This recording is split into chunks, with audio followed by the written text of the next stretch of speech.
All praise is due to Allah, who has united the hearts of the believers in Islam and has made it an obligation to remain united and has made it forbidden to become separated in his clear book.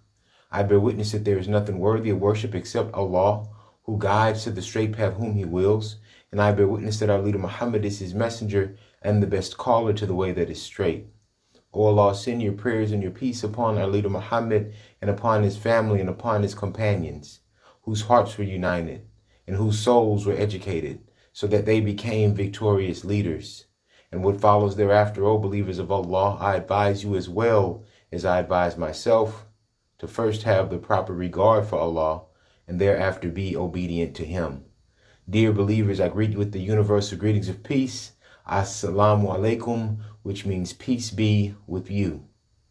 This week we are looking at the Rabbana that says, O our Lord, do not make us a trial or a test for the unbelievers, but forgive us, our Lord, for you are the exalted and wise.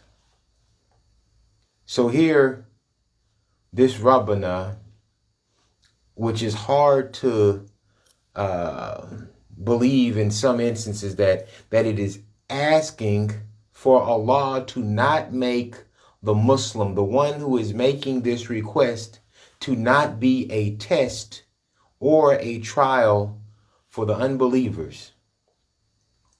So the mindset that has to be accepted is that even though there may be some things that we do not see eye to eye on, and it may be the way that we believe, the way that the other person believes, the way that the other person behaves, that because we don't see eye to eye on these things, that I'm not going to do something that causes them to act outside of the way that would be proper for them. That I'm not becoming a test for them. I'm not being a test for them where they have to make a decision to do the right thing or to do the wrong thing. I'm not being a trial for them. I'm not making their life difficult. So this is very sometimes hard for us to put into practice or to even conceptualize, because we know that sometimes we get so dug into our side, we get so engaged in our own thoughts, in our own philosophies, in our own religious practice, that we want to express it the way that we express it. And we want to communicate it in such a way that exhibits or shows our frustration with the situation or the environment.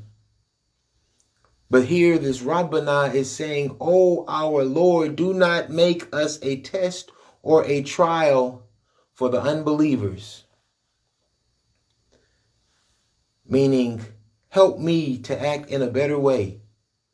Help me to communicate this idea better. Help me to find a solution that would be beneficial for the both of us.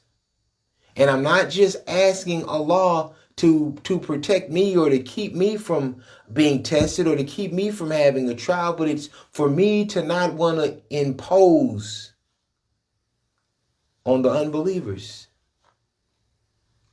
So this, as I said, is a very difficult thing sometimes to conceptualize, but then it follows on and it says that you are exalted in might, the wise.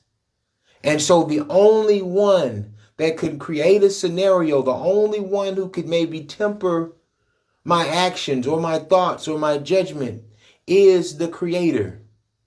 And maybe I can't come up with a reason or a way to control myself. But Allah is the wise. Allah knows how to improve us. Allah knows how to improve our condition, how to help us fulfill or experience this Rabbana, this du'a that we're asking, because maybe we are incapable. If left to ourselves, we are going to become a trial. We are going to be a test for the unbelievers. So this is a Rabbana that is a humble request. where we're asking our Creator to not make us a test or a trial for the unbelievers. أقول قد استغفر لي ولكم والحمد لله رب العالمين.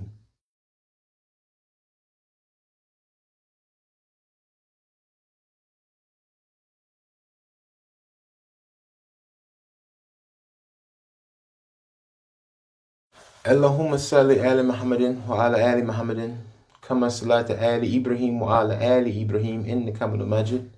اللهم بارك على محمد وعلى آل محمد كما باركت على إبراهيم وعلى آل إبراهيم إنك حميد مجيد. Now, I can't personally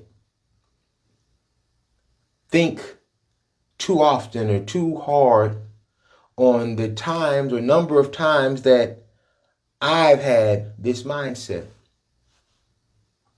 That I've had this mindset that because someone is creating a difficult environment or is creating a harsh climate for those who believe, maybe it's myself, maybe it's others, that I have been approached it with this humble mentality that this Rabbana presents.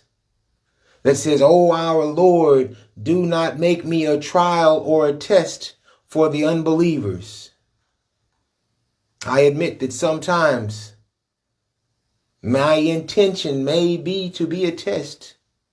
My intention may be to be a trial, but here, as we engage the Quran, as we read and evaluate our lives, our actions based on what is taught or what is put in the Quran, we see that we have to reevaluate and improve our behavior, improve our mindset, improve our thoughts. And as we begin to close out these 40 Rabbanas, with this being number 39, this is a Rabbana that helps us look at ourselves and helps us to realize that we may feel as though we're acting nobly. We may feel as though we are moving forward to improve our own condition or improve the condition for others. But here Allah is showing us a better way to do so. Allah is showing us a way to keep our minds clear, a way to keep our hearts clear, that we do these things with the best of intentions, not out of spite, not out of pettiness, but we are improving ourselves. And so the implications of this Rabbana that says, "Oh, our Lord," like this is a request. This is me turning to my Creator and saying, "Oh, our Lord, do not make me a trial or a test for the unbelievers. Let me approach this in the best way possible. Let me accomplish this task without causing someone to put themselves in a position to where they are displeasing you." And we can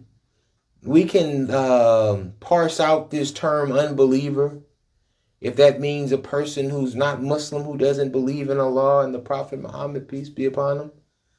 We can parse that out and we can and try and spread that out, but the underlying thing is, let me act in such a way that I am not causing someone to act outside of what is pleasing in behavior to you. So I ask not to be a test. I ask not to be one who tests their capacity to show mercy. I ask that I not be a trial that makes them have to make a hard decision that may impact not just them in this life, but in the next. This is the consideration.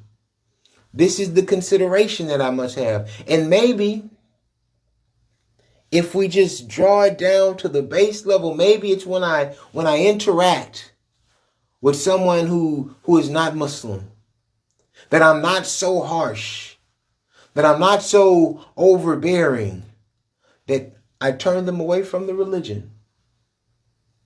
I turned down their desire to learn anything about the religion just because of the way that I act. So I ask Allah to help me to not be a trial or not be a test for the unbelievers. But that very next line, it says, but forgive us. Because maybe I am. Maybe sometimes I am a trial. I am a test. Maybe you are as well. And so we ask Allah to forgive us.